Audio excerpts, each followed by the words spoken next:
Welcome, everybody. I've got a question I'm going to address that was presented to me yesterday by Brad, what's his last name? Karmalinsky.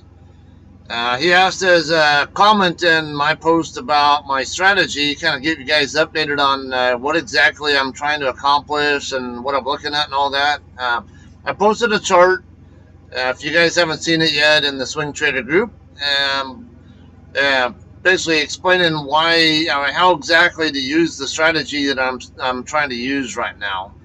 And Brad had a good question. It merits attention, and I'm gonna fill you guys in on everything that it addresses. Now, Brad asked why will CNS funds always cross?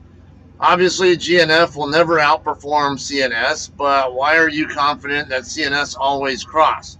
Can S get so far ahead that C may never catch up?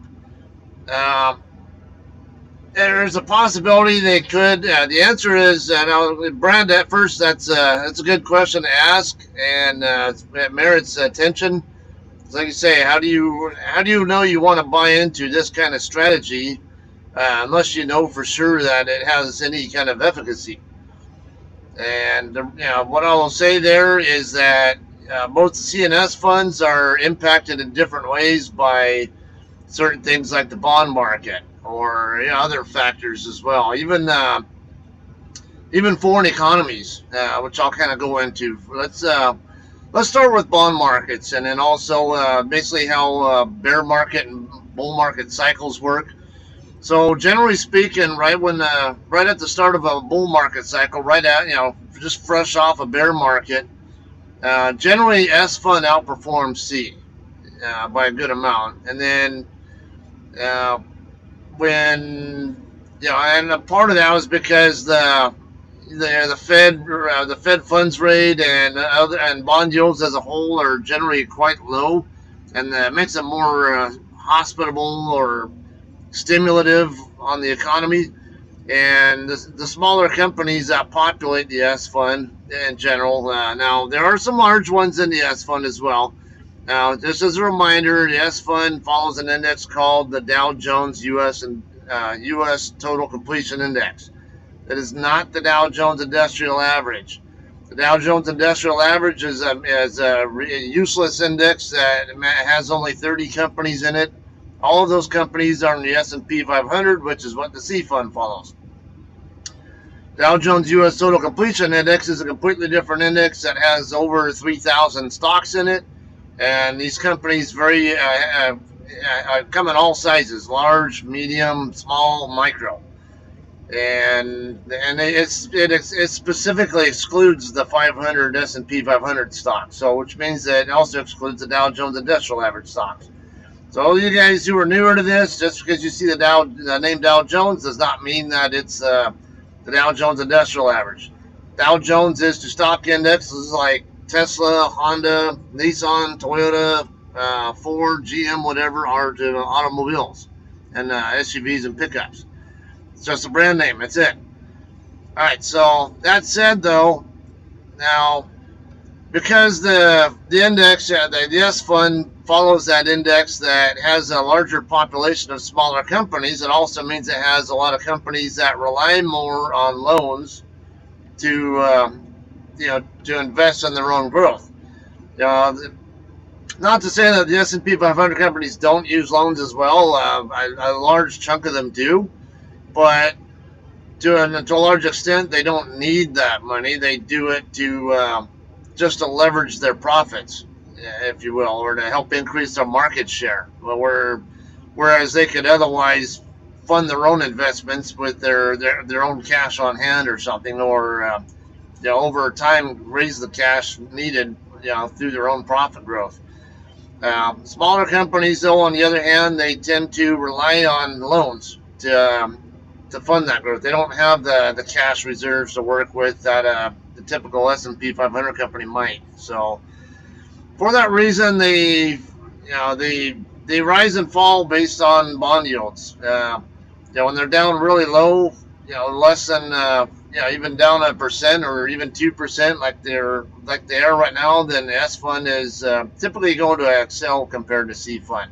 But then as the bull market progresses over time and the bond yields start to get higher, it also means the interest rates on money that they borrow for their growth also gets more expensive.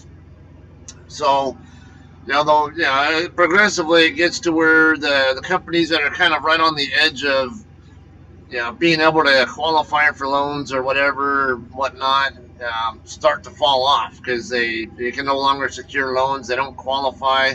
The banks start to get a little bit more picky about who they'll loan to, like what your credit score has to be, or all these other parameters and their lending matrices, whatever. So generally, though, as bond yields go up, then what happens is as S fund initially outperforms C fund. Over time, when those bond yields get higher, now S will start to underperform, or it'll still grow, but it won't grow as fast, and then C fund will catch back up and overshoot it. Um, Now, more recent years might not have really seen so much of that because the Fed actually raised interest rates a little more pragmatically than what they tended to do in the past. And that's part of why we also had a bull market that lasted a record amount of time, over 10 years before, in between bear market cycles. So normally I don't mind that. Someone backing in there by me. Anyway, so that's kind of the basic gist of how bond markets can affect different types of stocks. It goes even deeper into that, as you might be seeing recently, where, like, say, tech stocks are getting affected by the rapidly rising bond yields. I already talked about that in a different discussion, so I'm not going to kind of beat that dead horse or extend this presentation needlessly long over that. Uh, so if you haven't already seen some of my other posts about that, you can use the hashtag Scott Speaks uh, to look for previous posts from me about that, or just sometimes even in the QOD posts in the main group, if you're in that group, you might see me share some nuggets of infos in there as well.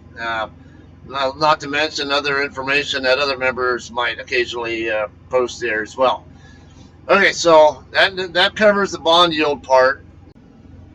Okay, now we got bond yield stuff and how they impact different types of stocks out of the way. Let's talk some about foreign markets and how they can affect different types of stocks. Okay, so foreign markets, as you might know, with imports and exports, uh, the larger companies, the multinational companies that are more commonly seen in the S&P 500 or C fund, have a greater amount of their business actually impacted by foreign economies. As foreign companies or consumers, whatever, they put demand on the U.S. economy, it's more likely, most often, going to be the larger companies that spur that, or uh, that benefit most from it.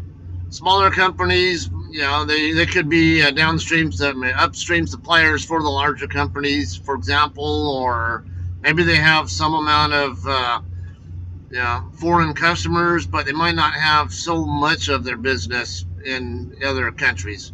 Like say, like a lot of the S&P 500 companies, you'll see they might have a large number of customers in Canada, Mexico, Japan, even China, or other, throughout the European Union, stuff like that. And then smaller companies that are more prevalent in the S fund don't tend to be impacted by those guys so much because they don't have so much of such a large share of their revenues coming from those sources. So that's something that can also impact how very large versus small companies perform, and also currency exchange rates. That's a huge impact as well at times. Say when the dollar gets less expensive, cheaper relative to other currencies, you think that The egotistical side of us says that that's not good. What's wrong with this picture? But it's a balance of power, if the way I see it. Actually, the lower the U.S. dollar gets relative to foreign currencies, the cheaper U.S. made U.S. based goods and products and services, whatever, and commodities that are based on the U.S. dollar, even like crude oil. Uh, a lot the cheaper those are and the more affordable they become in foreign countries, which can actually help stimulate demand for those American-based products or services. Uh, Again, those that tends to benefit more when the dollar gets cheaper. It's more likely to, in my opinion, benefit the larger companies than it is the smaller ones. And when it gets more expensive, the dollar gets more expensive relative to other currencies. It tends to destimulate, and it becomes more expensive for foreign customers and businesses to buy from us. So they tend to either look for alternate resources if they're companies that are part of the supply chain, and consumers, they might do the same thing. They might go to some alternative vendor for what they want when they might otherwise want what we have to offer instead.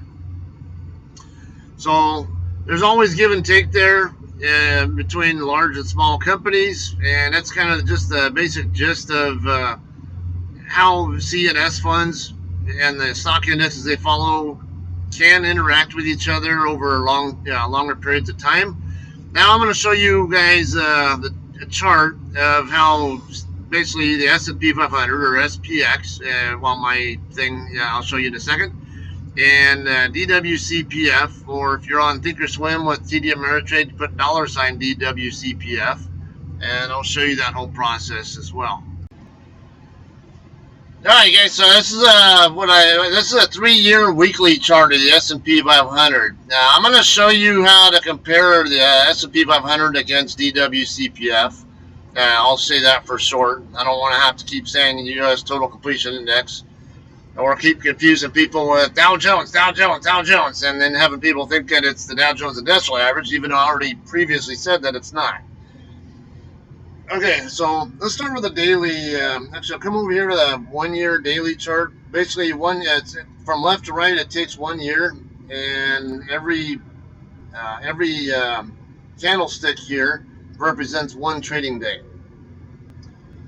All right, so let's add in a comparative study between the S&P 500 and DWCPF. I'm gonna come over here to Studies, Add Study, and then come all the way to the very bottom. Hit Compare With, and then custom symbol because it's not part of that. And I'm going to put $ DWCPF, hit enter, and there we go.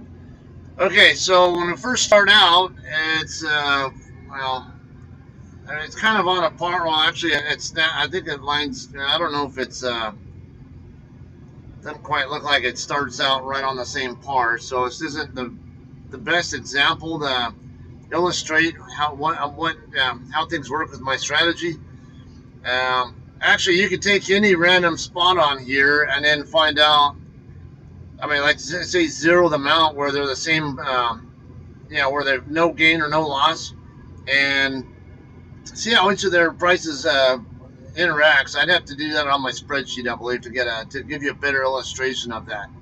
But basically, what I'm looking for on my strategy is, like, say right here, looks like there might be a larger gap between what the what C fund or S&P 500 did and DWCPF back here. This was April 30th, 2020. So, yeah, basically S fund was lagging C fund at that point in time. But it's not so much which one's lagging as it is how big is that gap between them and which direction are they going. Are they converging or are they diverging? Because I want to see them converge, or actually I want to see them diverge as I'm holding the fund that is outperforming. And then when it diverges as much as it's going to diverge, then that's the time I want to be able to ideally move back to the fund that is on the worst end of that deal. Sooner or later, they're going to converge again, as you might call reverting back to the means.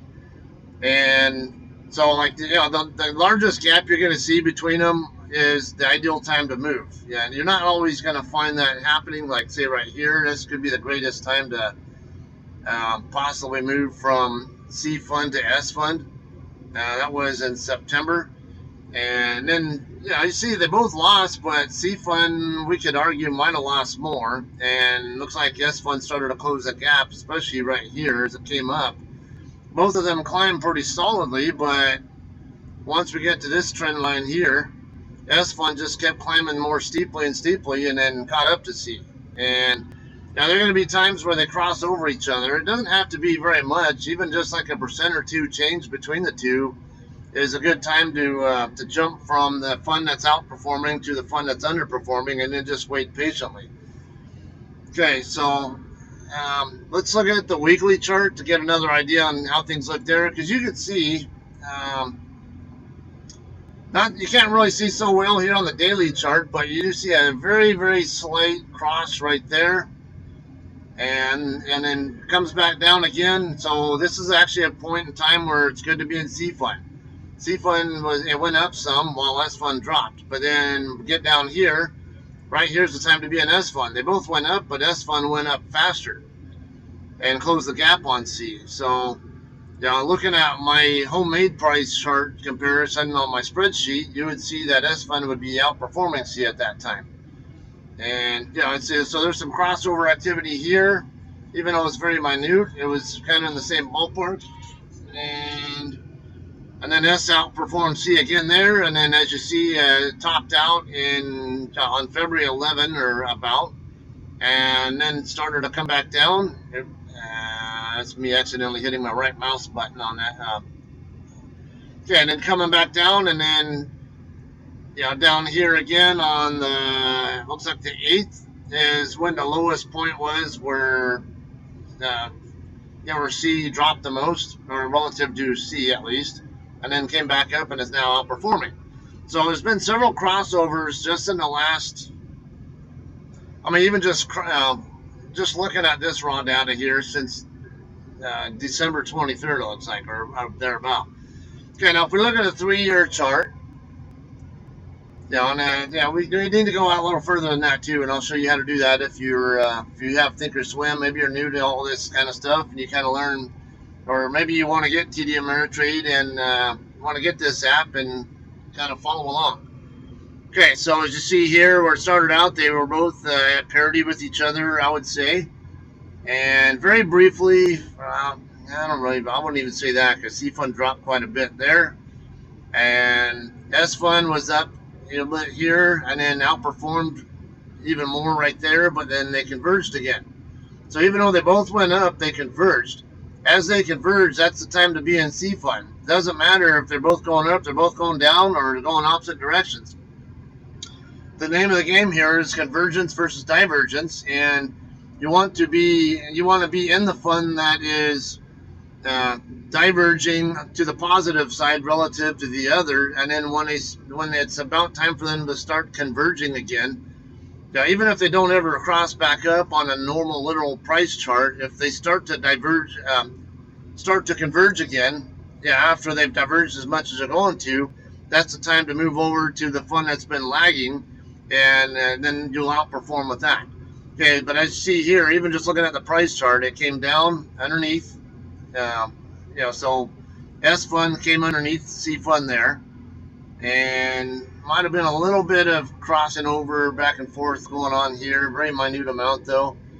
And as you see, about the same there. And then S fund was, again, some crossing over.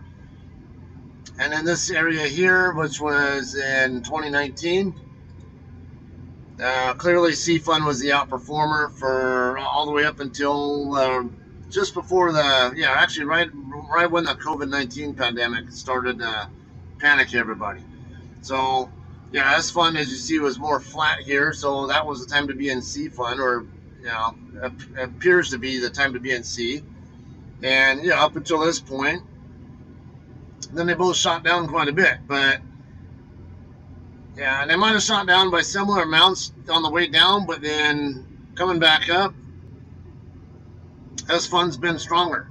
Now, if you look at some of the charts that Dev posts, it'll look like S Fund is much more strongly outperformed C Fund than what this chart implies. So that's kind of one of the other ideas there. Now, the other, if we want to go extend out even longer, include bear market times, we can come out here to the time frame line, and let's go all the way out to 20 years.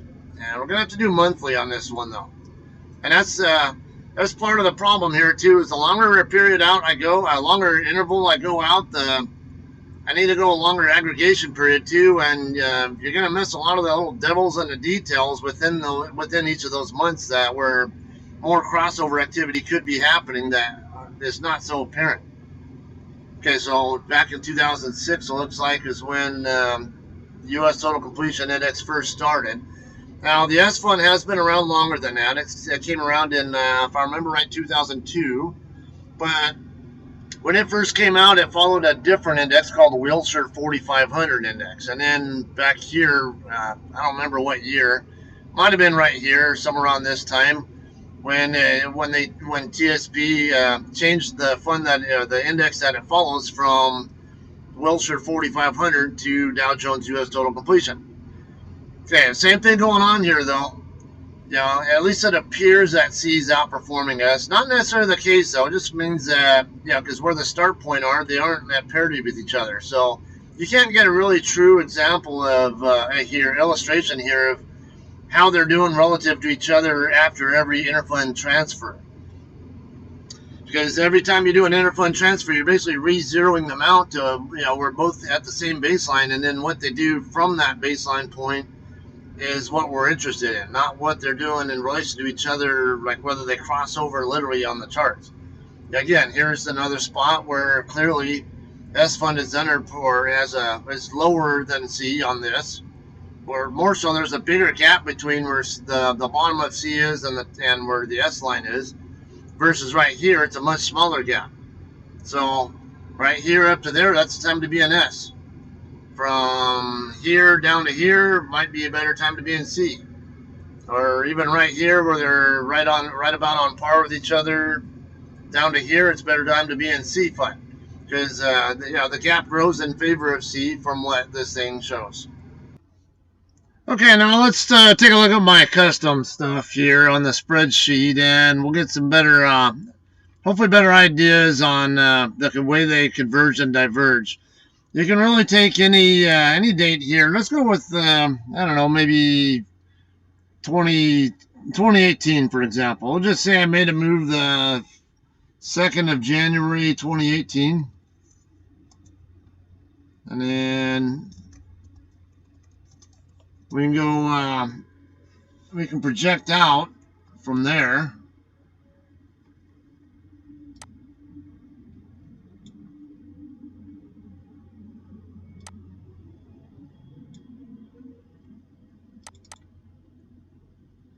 Okay, so as you see here is we got to get rid of these weekends, so that's what kind of makes it look obscured. We'll just say 1/8 2018, 1/9 2018, 10 through 12. All right, 1/10 2018.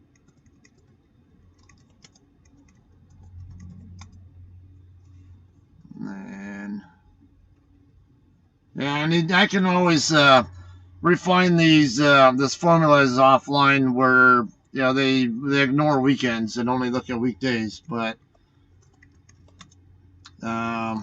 this at least my intent here is to at least give you the visual of how they interact with each other. 22.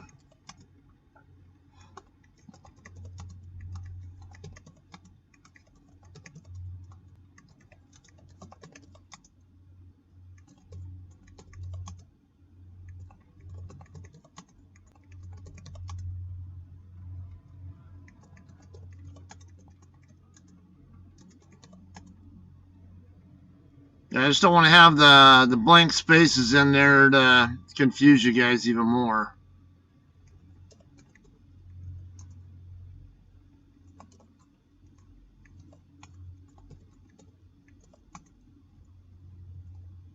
Okay, so probably 212.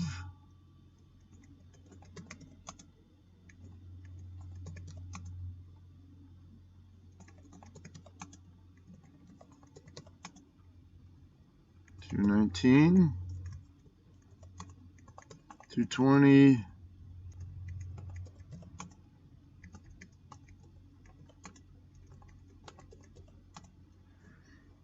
Okay, actually the 19th isn't a good day, so we'll go 20th. Oops. Yeah, helps when I put the right year in there.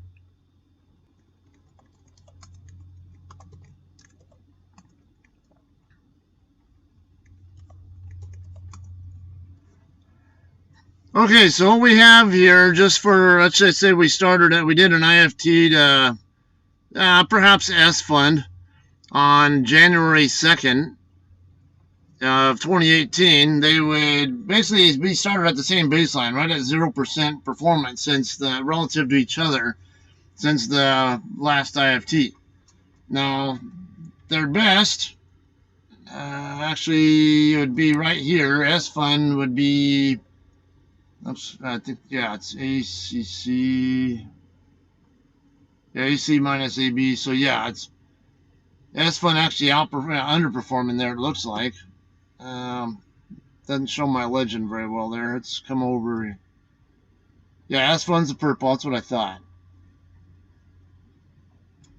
Okay, so right here on January 31st would be the ideal day to IFT from S Fund to C Fund, because this is when S Fund had the largest amount of it diverged the most in the positive direction from C Fund by that time. So, and as you see here, from then it crossed underneath just in terms of what the original price was. But if we come over here, let's say, like I said, January 31st was the last day.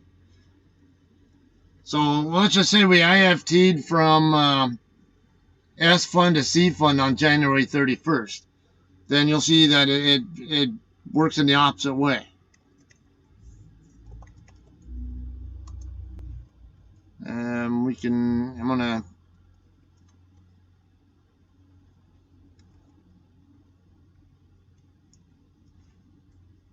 okay, 2018, 228, 2018, 229. No, I didn't think, oh, yeah, that's right. Yes, that wasn't leap year.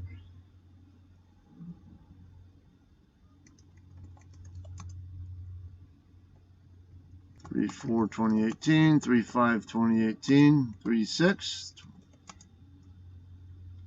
3-7, 2018, 3-8, and then 3-11. Nope. All right. So it was a holiday, perhaps. Double check.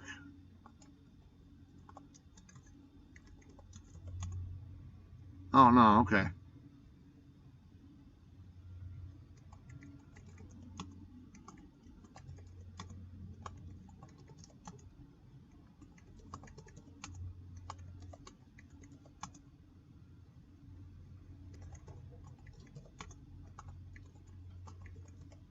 Yeah, I'll develop a better way to automatically put these dates in there if I can, or keep up with them better. But when I'm doing what ifs here and trying to illustrate something, it's going to be a little bit more time consuming.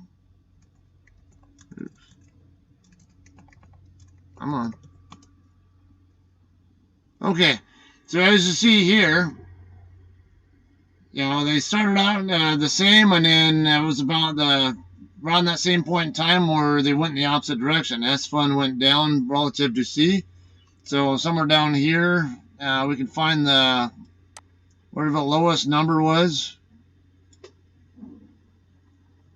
That's not showing me down here. Okay. How about just with that group? Minimum is negative 0.10%. So they didn't.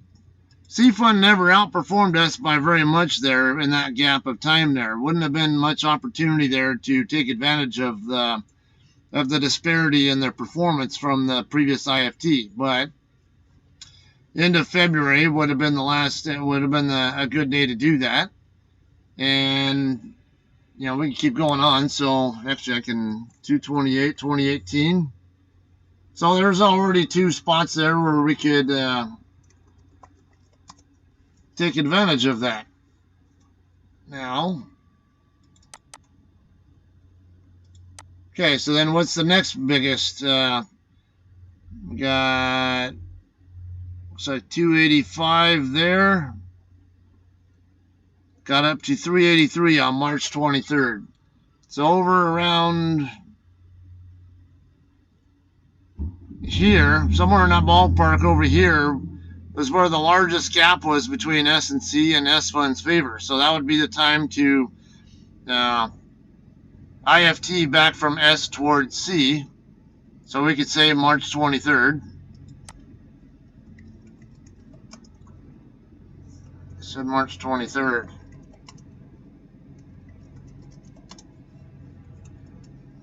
Okay, now drag copy. And we repeat, wash, rinse, repeat, whatever. As you see, they cross over to an extent. It doesn't even necessarily have to be a real crossover. It's just which fund are you in, and when does it get to a point where your fund is the outperformer over the other funds? Like right here, if you were in C fund, this was the only opportunity you had between March 23rd and April 29 or actually April 27 to take advantage of the difference. But what happens after that, I don't know. We could extend this out longer to a longer period if we want to, and get an idea. So they don't necessarily have to cross over each other. It's just when you zero them both out after each IFT, what do they do in relation to each other from that point on? Any opportunity at all for the fund to IFT out of the fund that you're already in, that when it's outperforming the other fund, that's how you can outperform like this. And sooner or later, like I say, it might take you a day, it might take you a week, it might take you a month, it might take you a quarter, it might even take you a year or even a few years before you get that condition you're looking for. But highly likely, sooner or later, probably not more than a month or two, that you're going to see, or you might see a chance for you to take advantage of that and switch over from one fund to the other and benefit from it. All right, well, that's going to wrap up this presentation here. Brad, I thank you for asking that question. I hope you guys got an even more thorough understanding of this strategy I'm working with and how to use it if you wish to use it as well. Don't hesitate to ask more questions. I will explain whatever I can and give you a better, whatever understanding I can get you. All right. So I don't want you following me if it's not going to work, or if you don't think it's the right strategy for your needs. I mean, maybe you want to move differently, or maybe you'd prefer buy and hold. Just go with whatever works for you. I'm just showing you what I'm doing myself. If you want to follow me, that's fine. But if you do follow me, it's best that you get a good understanding of what exactly you're trying to do. It's not just monkey see, monkey do. Not here to just follow what I'm doing, right? We're here to help each other, educate each other, and make ourselves more knowledgeable and experience anything related to investing. All right, that's all I have. Thank you guys for taking the time to watch this. You guys have a good day.